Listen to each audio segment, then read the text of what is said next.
Shalom, kita jumpa kembali dalam Renungan Goshen Mata.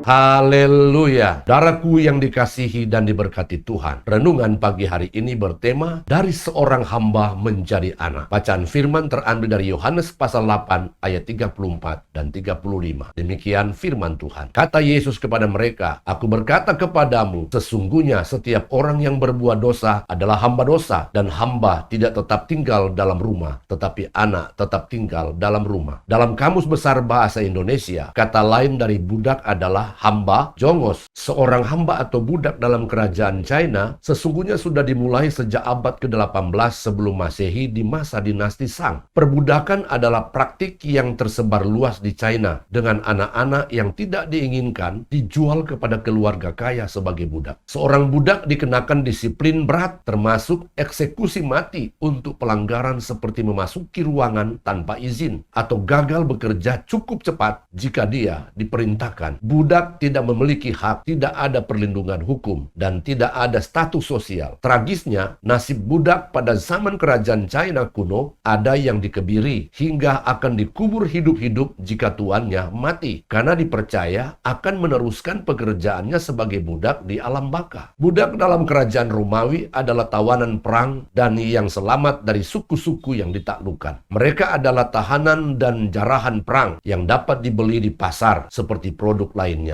Budak adalah barang yang bisa dibeli, dijual, disiksa, ataupun dibunuh. Karena pengaruh hukum Romawi, seorang budak laki-laki atau perempuan biasanya dianggap milik orang lain tanpa hak dan dapat dipakai atau digunakan dengan cara apapun sesuai kemauan pemiliknya. Dalam Alkitab mencatat asal para budak adalah orang-orang tawanan perang. Kedua, karena dibeli dari pemiliknya atau dari pedagang-pedagang budak. Hukum Taurat mengizinkan orang Ibrani membeli budak bangsa asing dari orang asing, baik di Israel maupun di luar Israel. Di zaman kuno, budak dijual bersama segala macam dagangan lainnya dari satu negeri ke negeri-negeri lainnya. Ketiga, anak-anak dari budak yang dilahirkan di rumah tuan dari budak itu langsung menjadi budak dari sang tuan. Keempat, sebagai ganti rugi, jika seseorang terbukti mencuri tapi tidak dapat membayar ganti rugi dan dendanya dan apa-apa yang dirusakkannya, maka uang untuk itu bisa didapat dengan menjual pencuri itu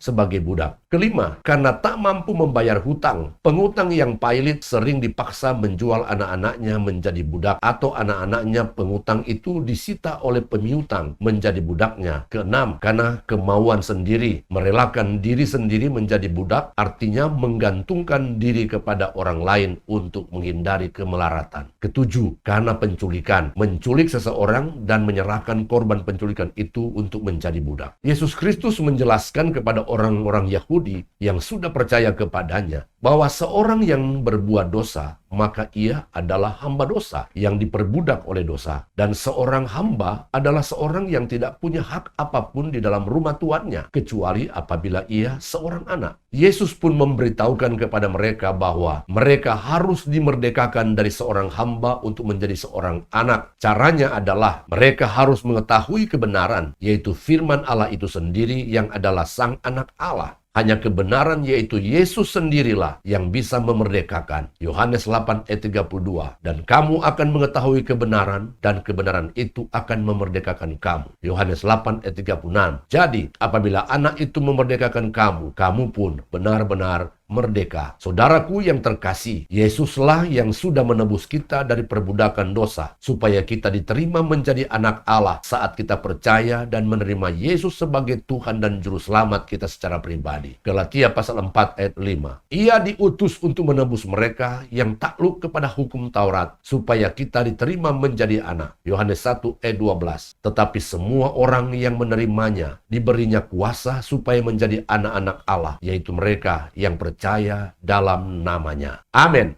Tuhan Yesus memberkati.